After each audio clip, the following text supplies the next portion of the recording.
If you have a retirement account sitting somewhere out there, a traditional IRA, a Roth IRA, maybe both, something just changed that affects how much money you're allowed to put into it. And if you don't catch this early in the year, you could be leaving real money on the table. Not a little, potentially thousands of dollars over the course of your working life. So let's talk about it. Let's talk about what just happened with IRA contribution limits, why it happened, and, more importantly, what it means for you, whether you're 24 and just opened your first Roth IRA, or 62 and racing toward retirement. Here's the headline number. For 2026, the IRS raised the annual IRA contribution limit to $7,500. That's up from $7,000 in 2025. It might not sound like a massive jump, $500, but context matters here, and the context is actually pretty interesting. 2025 was a flat year. The limit didn't move at all from 2024. It just sat there at $7,000 while inflation kept doing its thing in the background. So this increase for 2026 isn't just a routine annual bump. It's the first real increase in 2 years, and it's the IRS catching the number back up to where cost of living calculations say it should be. Now, if you're 50 or older, there's a second number you need to know, and this one is actually the more surprising part of this whole update. The catch-up contribution, the extra amount people 50 and up are allowed to add on top of the standard limit, also went up. It's now $1,100, increased from $1,000. That means if you're 50 or older in 2026, your total allowable IRA contribution is $8,600. And here's why that catch-up increase actually matters more than it looks like on the surface. The catch-up contribution limit for IRAs had been frozen at $1,000 for years, not adjusted, not indexed the same way the base limit was. It just sat there, year after year, quietly losing purchasing power to inflation. This is the first time in a long while that number has actually moved. So if you're in your 50s or 60s and you've been contributing the same catch-up amount out of habit, this is your sign to go update that number. Let's slow down for a second though, because I want to make sure this is useful to you no matter where you are in your financial life, not just useful as a headline. So let's break this down by who you are and what this actually means for your wallet.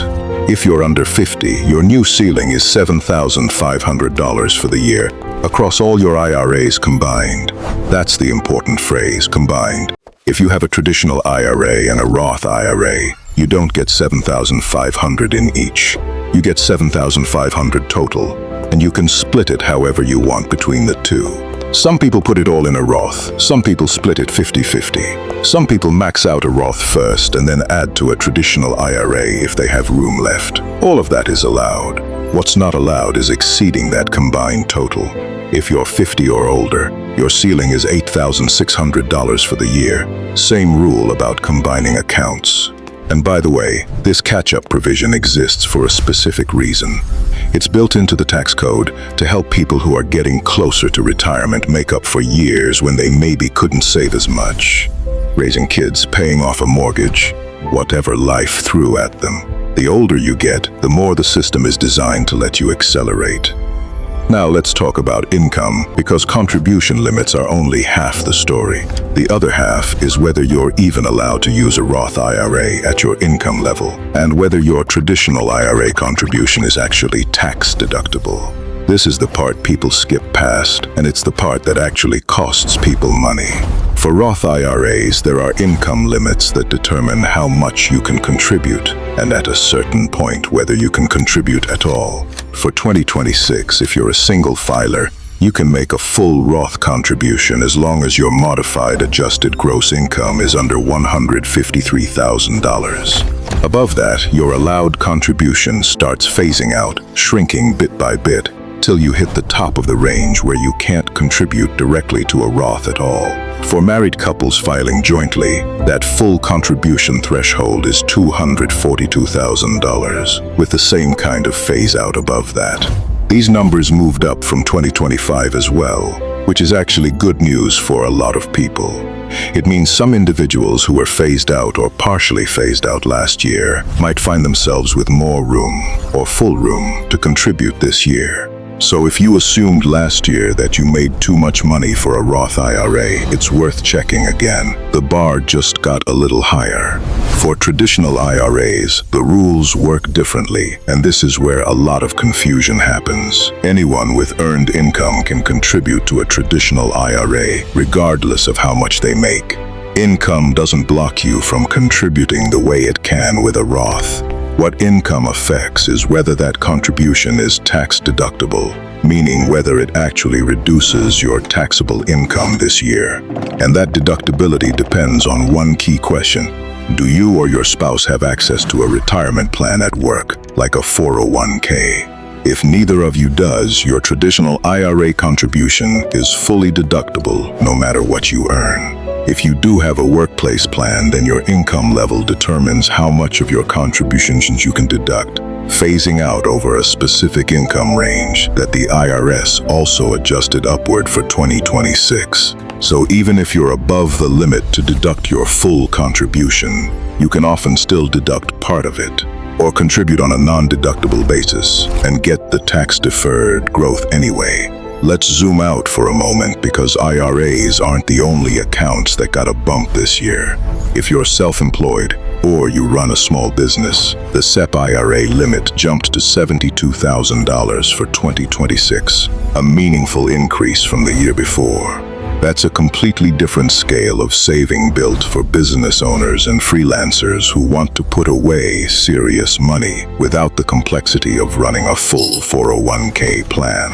And if your business runs a simple IRA instead, that limit is now $17,000, with an additional catch-up of $4,000 if you're 50 or older. These are separate systems from the personal IRA limit we talked about earlier. So if you're a business owner, it's worth having a real conversation with a tax professional about which structure actually fits your situation. There's also a related change worth knowing about. Even though it's technically outside the IRA rules, it's on the 401k side, but it affects a lot of the same people who are also managing IRAs. Starting in 2026, workers aged 60 through 63 get access to a special higher catch-up contribution in their workplace retirement plans, $11,250, which is 50% more than the standard catch-up amount. This is part of a broader piece of retirement legislation that's been phasing in over the past couple of years, and it's specifically designed for people in that tight 4-year window right before typical retirement age, giving them one last major opportunity to accelerate their savings. It doesn't apply to IRAs directly, but if you're someone juggling both a 401k and an IRA, which a lot of people are, it's worth knowing both sets of numbers change this year, not just one. So, practically speaking, what should you actually do with all of this information? First, if you haven't already, go check your current contribution rate. A lot of people set up an automatic monthly contribution years ago and never touch it again. If you were contributing based on last year's limit, you might be leaving room on the table this year. Bumping up a recurring transfer takes about 90 seconds, and it's one of the highest leverage financial moves you can make in a single sitting. Second, if you're near any of those income thresholds we talked about, the Roth phase-out ranges, or the deduction phase-out for traditional IRAs. This is genuinely worth a real conversation with a tax advisor or financial planner. Small differences in strategy, like doing a backdoor Roth conversion or timing your contribution differently, can matter a lot right around those threshold lines. Third, remember the deadline flexibility here. You don't have to contribute for the current tax year only during that calendar year. The IRS lets you make contributions for a given tax year all the way up until the tax filing deadline the following spring. So if you're hearing this in January, February, or even into early April, and you haven't maxed out last year's contribution yet, you may still have a window to do it, as long as you specify which tax year the contribution is meant for. Custodians default to the current year unless you tell them otherwise, so that's a detail that trips people up more than you'd think. And fourth, this one's simple, but it's the one most people skip, Actually write the new numbers down somewhere. 7,500 if you're under 50. 8,600 if you're 50 or older. Those are your numbers for this year, not the old ones, not what you remember from a headline you half-read a while back. The actual, current numbers. Here's the bigger picture if you zoom all the way out. These annual adjustments can feel small in the moment, a few $100s here, a percentage point there. But retirement saving is one of those areas of financial life where small, consistent increases compound into something enormous over time. An extra $500 a year, invested consistently and given decades to grow, isn't just $500. It's $500 plus every year of growth on top of it, compounding quietly in the background while you go about your life. The IRS adjusts these numbers so the tax code keeps pace with inflation, so that the value of saving doesn't quietly erode year after year. Your job is just to actually take advantage of it. So that's the update. The numbers went up, for the first time in 2 years on the base limit, and for the first time in a long while on the catch-up amount. Income thresholds moved higher too, potentially opening the door for people who were shut out last year. And if you run a business, your SEP and simple options got more generous as well. None of this requires a complicated strategy to benefit from. It just requires you to know the numbers, check where you stand, and adjust your contributions to match. That's it. That's the whole move. The rest is just time, consistency, and letting the math do what it does best.